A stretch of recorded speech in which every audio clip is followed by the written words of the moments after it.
Good evening. Welcome back to second spell of video lessons. Before vacation, we have completed one unit, that is two chapters. First one is electric charges and fields. Second one is electric potential and capacitance. So the day when we were closing these video lessons, we all expected, rather anticipated, to meet directly in the classroom in the month of June. But as the COVID situation is still prevailing, we are all compelled to meet virtually in the video lessons again. So therefore, there is no other go. So the situation has compelled me to cast the video lessons. So now we will begin the second unit, that is the third chapter, current electricity. So today we begin with the third chapter, current electricity. Current electricity.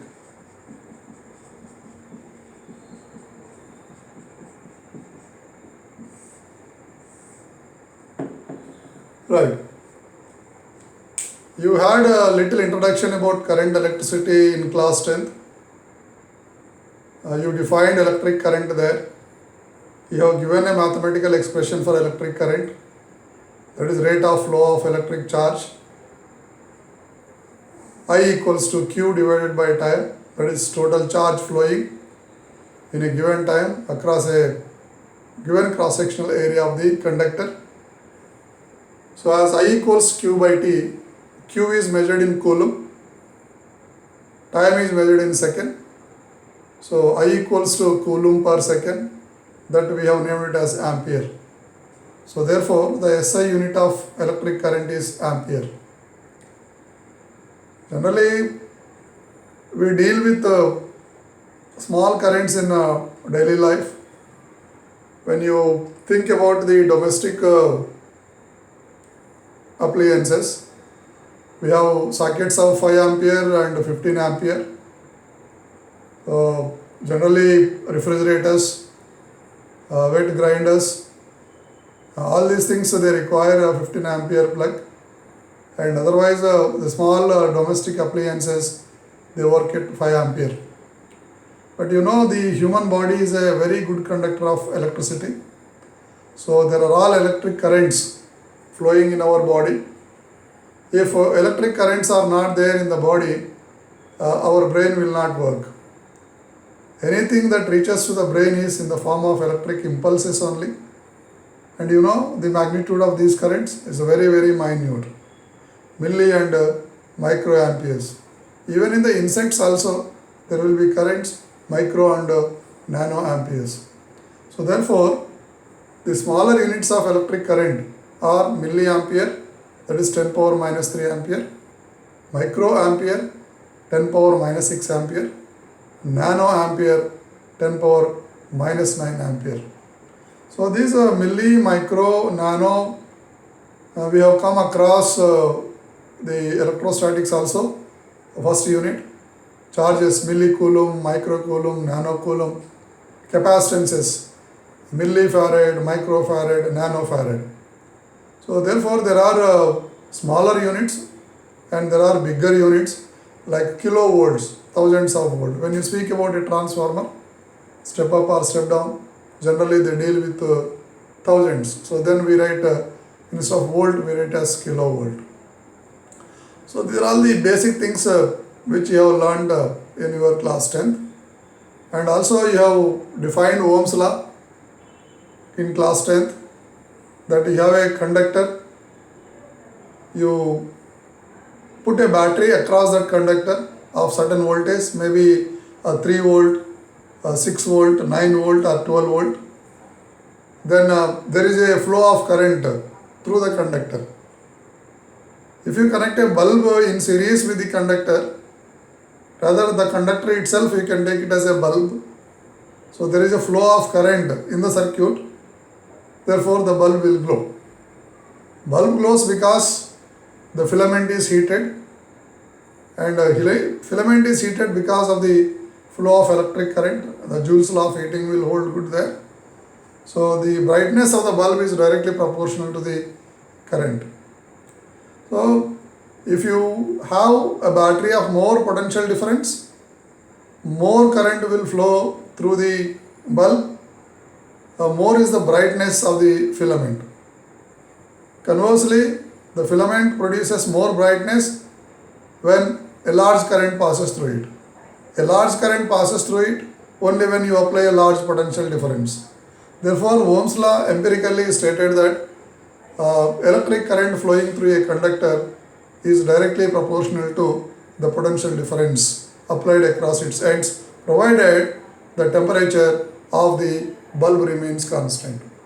Of course, you will be coming across these things in class 12, that it's very difficult to maintain the temperature of the conductor constant, because continuously as the current flows, heat is produced continuously. So you need to maintain the temperature.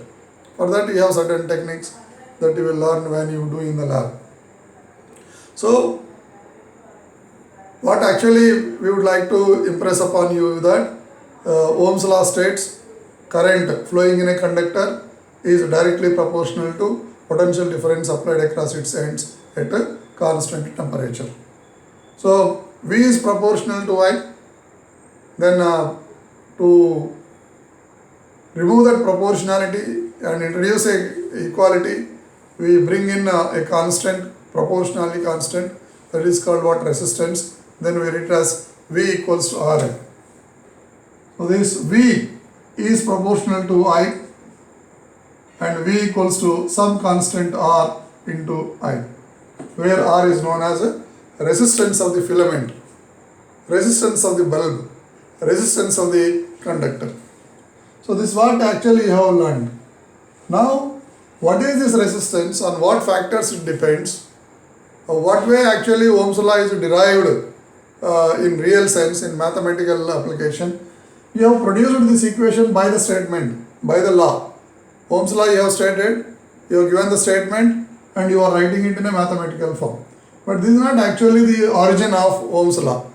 So how it is originated and how it is put in the form of V equals Ra, we are going to learn in class 12. So the today's topic directly begins with Ohm's law and the resistance, rather resistance and Ohm's law, right? So kindly make a note of this, the subheading, resistance and Ohm's law. Right.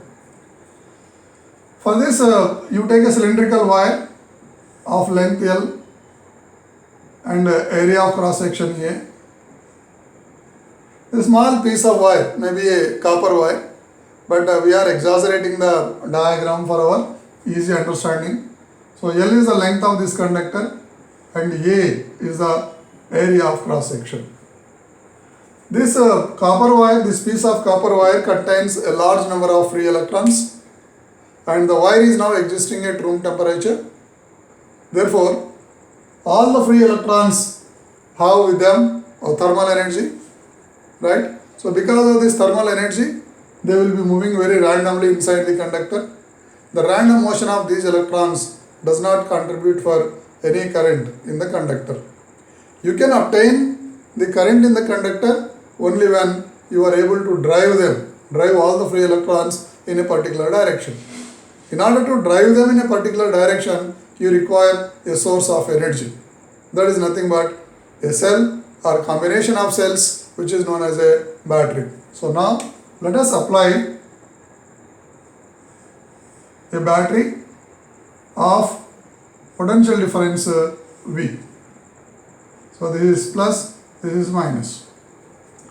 Now because of this, what will happen? This end will become positive and this end will become negative. So therefore, this is being a conductor, electric field will now begin from positive to negative side. So these arrows, three arrows which I am indicating, is nothing but what? Electric field. Remember, electric field is not stopping here. Electric field is continuing from positive end to negative end. Right. Now, I said there are a large number of free electrons in the conductor. Let us consider some of the electrons. Let us say only 2 electrons I am taking. So these dots indicate free electrons. So now these electrons will now move in a direction opposite to the electric field. I told you many times that electric field will be, this plate is positive and this plate is negative. Electric field will go from positive to negative. Many times we have discussed this in electrostatics, right? So if I keep a negative charge here, say electron is repelled by negative polarity, attracted by the positive polarity, therefore it will move like this. So this is the direction of motion of free electron in the electric field. How is it moving? It is moving opposite to the electric field. Therefore, these electrons, the 2 dots which I have shown, they are free electrons. They were randomly moving here and there. As soon as I apply a battery, suppose I have a switch here, I have a plug key here. When I insert the key in the plug, then what will happen? The randomly moving electrons will drift in a direction opposite to the electric field. So now we have a new word, that is nothing but what? A drift. Remember children, drift will occur only under the electric field. I repeat, drift of free electrons will occur only under applied electric field. So the velocity with which these free electrons are moving or drifting towards the positive end or in a direction opposite to the electric field is known as a drift velocity. So now we define a new term, that is nothing but drift velocity. Please all of you make a note of this, write in your notebook. Very important question. Define drift velocity and what are the factors on which the drift velocity depends is the question, right? So drift velocity we are defining like velocity with which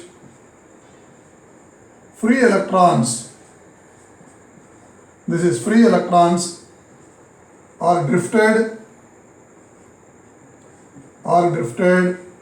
under the electric field.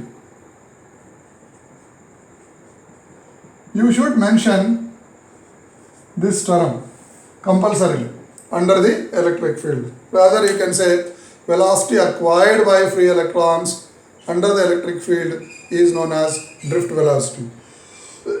Now we are very much interested in calculating this drift velocity. Now if you ask a question yourself, why these electrons should travel in a direction electric field? The answer is because they experience a force. The charge will experience a force. So force on electrons, force on free electrons, F equals to mass into acceleration. It may be a charge, electron may be a charge. Remember, basically it is a mass particle. It has got a mass. What is the mass of electron? 9.1 into 10 power minus 31 kg. Such an electron is experiencing an electric force. Whether it is electric force, mechanical force, elastic force, the basic formula for force is nothing but F equals to ma. So this F is nothing but Q into E. Where from you obtained this equation? You obtained from here. That is, electric field is defined as force per unit charge. So force equals to Q into E. So this is what I have written. So you are speaking, Q is nothing but total charge. You are speaking about an electron. The charge on the electron is denoted by E. So therefore this is E into E. Now from these two equations, you can write it as M into A equals to E into E. Therefore A equals to E into E divided by M. Okay, what is this? This is what? Acceleration. Okay, acceleration of free electron. In which direction? In a direction opposite to the electric field. Right. Now, then the drift velocity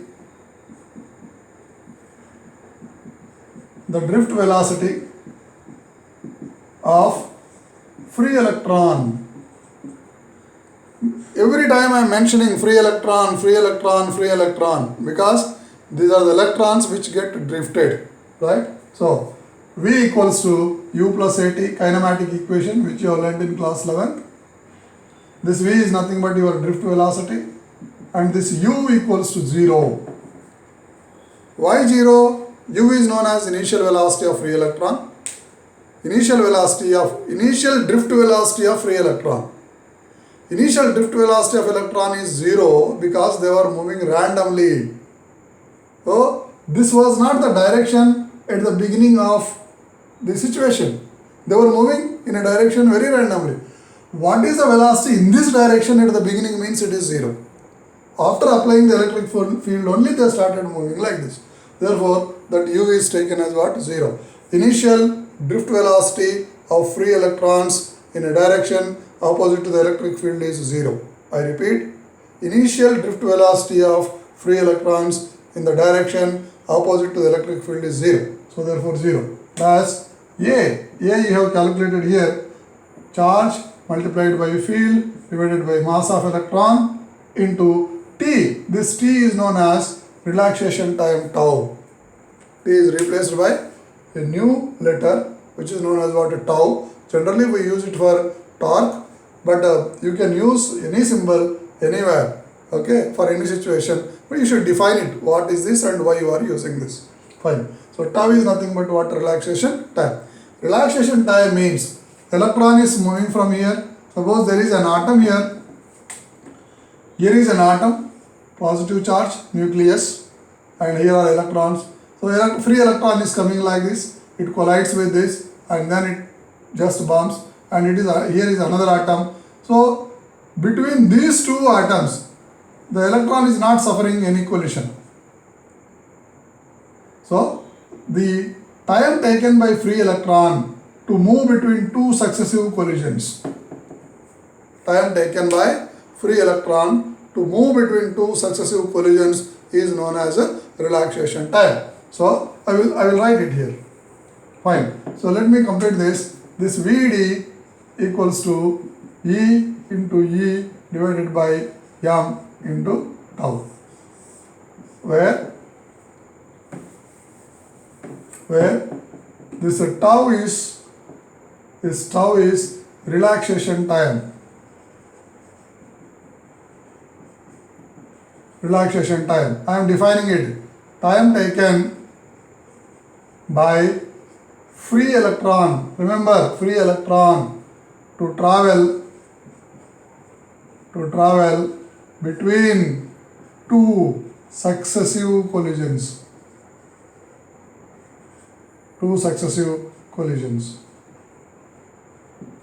Fine. On what factors this relaxation time depends means it depends on what temperature. Suppose you applied the battery, current is flowing, automatically what will happen? The wire will get heated up, conductor. So the free electrons will acquire more thermal energy, right? So they take less time to move between two successive collisions. So as tau decreases, drift velocity also what? Decreases. That factors we will see afterwards. Fine? Okay. So now this is the expression for drift velocity, where E is the charge on electron, capital E is the electric field applied, m mass of electron, tau is the relaxation time. Right. So this is one of the important equations for drift velocity. This also you can write it as E by m into V by L into tau, where this equation is more meaningful now. Why? Because we denoted length of the conductor as L, and also we said we are applying a battery of potential difference V. Therefore, E can be replaced by V by L from the equation. Do you remember relation between field and potential? E equals to minus dV by dr. That is voltage divided by distance. Voltage divided by distance. Negative sign implies that electric field is directed in a direction in which potential decreases. If potential is decreasing in this direction, then electric field will be existing in the same direction. We don't consider the sign here. We only take the magnitude. of the expression. So voltage divided by distance will have the dimension of electric field, so V by L. So what will happen to the drift velocity if I increase the voltage from 6 volt to 12 volt? Then obviously drift velocity will become double. What will happen if I increase the length of the conductor? If you increase the length of the conductor, the drift velocity decreases. What will happen if I increase the area of cross section? Nothing will happen. Drift velocity does not depend on the area of cross section. It depends on the length of the conductor. It depends on the potential difference applied. These two factors are constant, and this factor also will be a constant so long as the temperature remains constant. Clear? So the implications of the mathematical equations are very, very important rather than simply deriving it. Okay? Right. Now we have to go ahead with the derivation. We have not concluded this because ours is resistance and Ohm's law. Resistance has not come, Ohm's law also has not come. Fine. Now, in order to arrive at the required expression, now we will consider that there are n number of free electrons in the conductor. So n is very large, this n. That is the reason why we always calculate number of electrons available per unit volume. So n is nothing but number of free electrons available per unit volume, which is also known as number density. Number density of free electrons. Number of electrons available per unit volume. N equals n by V. So this is nothing but, this implies capital N equals to small n into volume. What is the shape of this conductor? I said at the beginning, all the wires will be cylindrical in shape. So this is a cylinder. N into volume of the cylinder is length into area of cross section. So total number of free electrons in a given conductor will be calculated as number density multiplied by length of the conductor and then area of the conductor. Now, if E is the charge on each electron,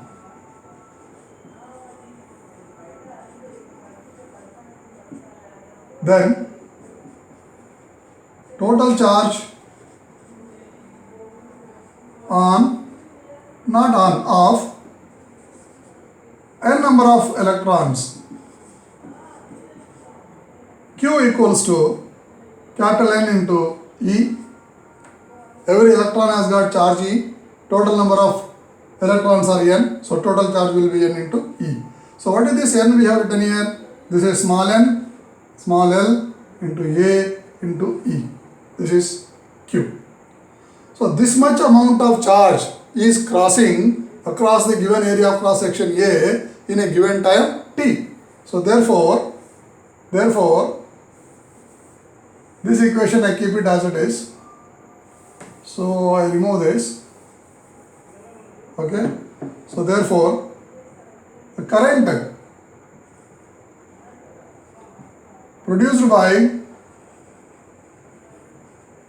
n number of electrons, I equals to Q divided by T. Simple equation. Q is nothing but N into L into A into E as it is. T is there at the denominator. I am writing just below T. So this L by T is distance divided by time, length divided by time. That I will write it as N into Vd. L by T will be written as drift velocity Vd into A into E. So this is my V by L into tau, right? This is my equation 1 and this is my equation 2. Now I can write this equation, speed is distance divided by time, I can use only when the velocity is constant or the speed is constant. That means though they are colliding from one atom to other atom, though they are accelerating under the electric field, but overall the average speed, the average drift velocity of these free electrons is going to be a constant. This is one of the important constant. Though the electrons are accelerated from negative end to positive end, but overall from one end to other end they move with a constant average speed, drift speed given by Vd equals to length divided by time. Right. Now what I do, this Vd expression I will substitute in 2. So put equation 1 in equation 2. Then I equals to n into, in the place of Vd, I will write this equation E by m into V by L into tau. Vd I have written, but A and E are still there. So this is I equals to n into A, I will bring forward A, E into E square, right, by m, right, into tau as it is into V by L. Fine? Okay. Now, or this V equals to, these two are in the denominator. When they come this side, they will go to the numerator, m into L, right? And this will go to the denominator, n a e square tau, n a e square tau multiplied by I. Can you see now the format of Ohm's law? V equals IR, V equals to I into R. Therefore, this term is nothing but R, where R equals to m into L divided by NA E square tau. So if I write it systematically, it will be m by n E square tau into L by A. This is the expression for resistance, and we obtained now Ohm's law.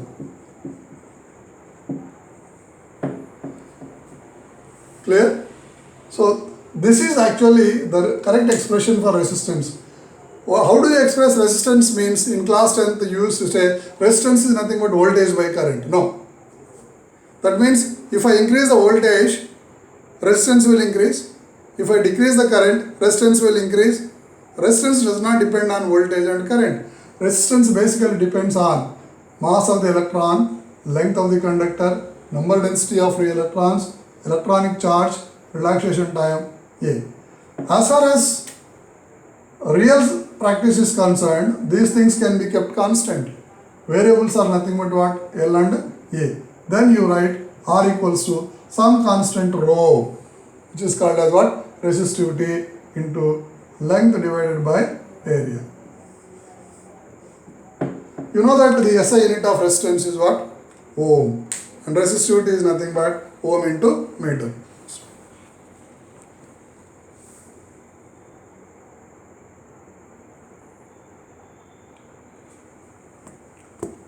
Okay? Right. So this rho is nothing but what? Resistivity. Resistivity. Rho will be expressed as rho equals to R into A by L.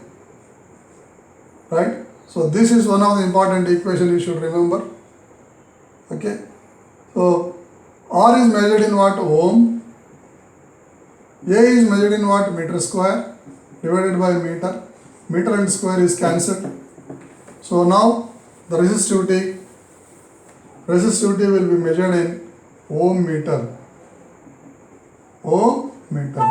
So the symbol is, ohm symbol is like this, omega into meter. You know resistance is measured in ohms. You have learned in class 10. No need to define that.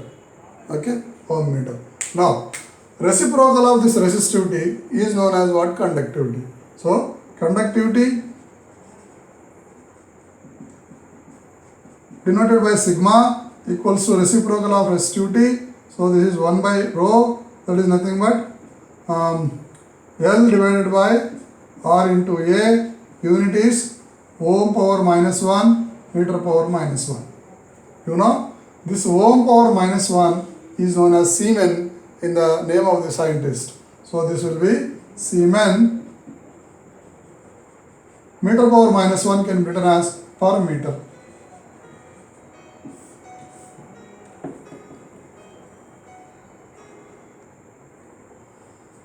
So Siemens is the unit for conductance, because reciprocal of resistance is conductance.